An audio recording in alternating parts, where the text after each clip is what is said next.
So we've been talking with Seattle University political science professor Marco Lowe, and now we're moving on to the latest on the impeachment proceedings happening right now in Washington, D.C. So we're in this next phase. There was an earlier phase of fact-finding, and then what's gone on today that I haven't heard very much of it involves a lot of legal scholars talking about impeachment in general. What is the purpose of this phase? So we started in the House Intelligence Committee with Chairman Schiff, and they made their case. They said, here's the evidence we have. We're now in House Judiciary. And so they're starting with legal scholars that are basically asking, are we meeting the test for impeachment? Were laws broken? And they brought professors that said, yes, and frankly, it's pretty damning. And even the GOP, which is doing as hard a fight as you could imagine to try to wrangle the discussion elsewhere, these professors, clearly watching what had happened in the Intelligence Committee, are just nailing the points on the table, and not, it's hard to move them. One of the four is not in favor of impeachment, correct. And I thought his argument was pretty interesting. I had known he opposed the process.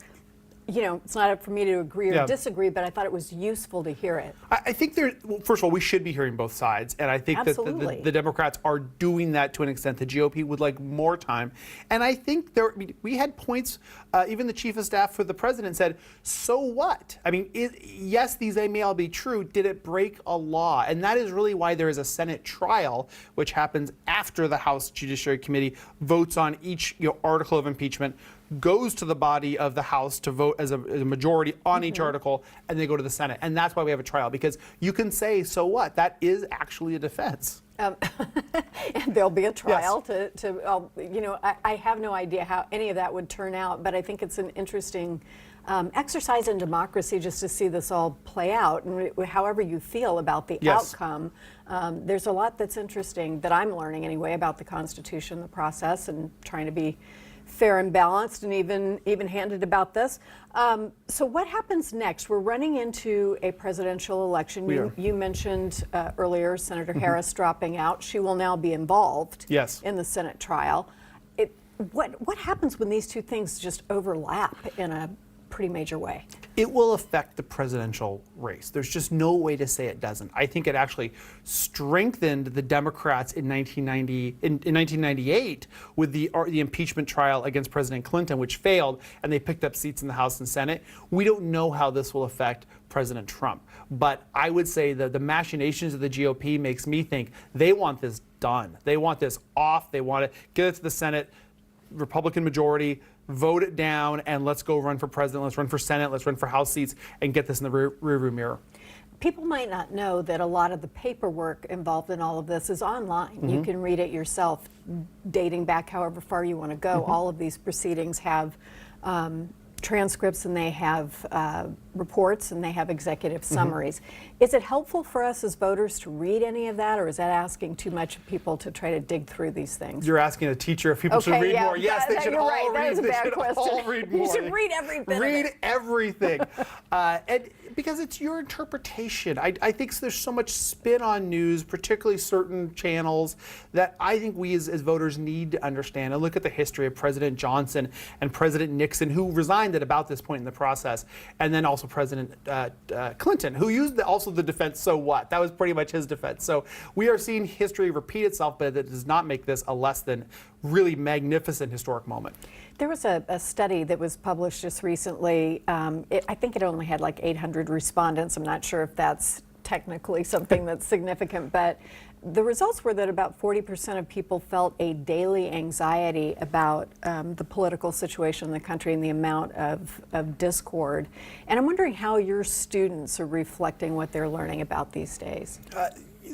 I think they're feeling that anxiety. I taught a class 2 days after the 2016 election that was one of the most powerful classes I've ever had. It was a majority female class. They had very strong opinions.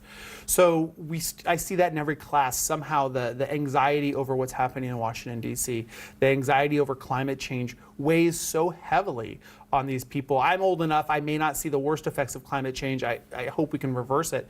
But for them, it's going to be part of their life. And I would absolutely agree. It is lessening their fulfillment in some way. What do we do about this?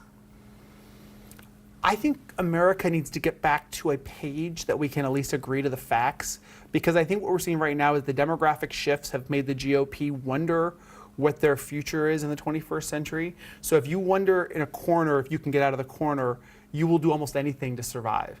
And as long as the GOP sees that as their only path, we have the fights we have today, because for them it feels like, can they survive? And that's a hard place for the country to be. They still run the Senate and the White House. Yeah, of course. So here's kind of a mom question. I think, I've noticed the okay boomer stuff, and which frankly I do understand a lot of. But I also feel like there's an opportunity maybe to express to young people how much people in my generation care about what happens to them, and I'm just wondering how you do that in all the noise, how people reach each other. Honestly, I think your show does a good job. You have a really high level. Well, thank you. What a good answer. You have a very high level of discourse here that I appreciate participating in, helping support in my small way. I think the challenge is demographically, you are in the vast minority of a group, of a segment in this country. And being a white male at 47, I am actually in a population that is probably not contributing as positively as we could. Yeah. And how they come around, and I even think maybe the boomers, as they get less healthy, they may understand the ramifications of our healthcare system. Maybe that empathy will increase.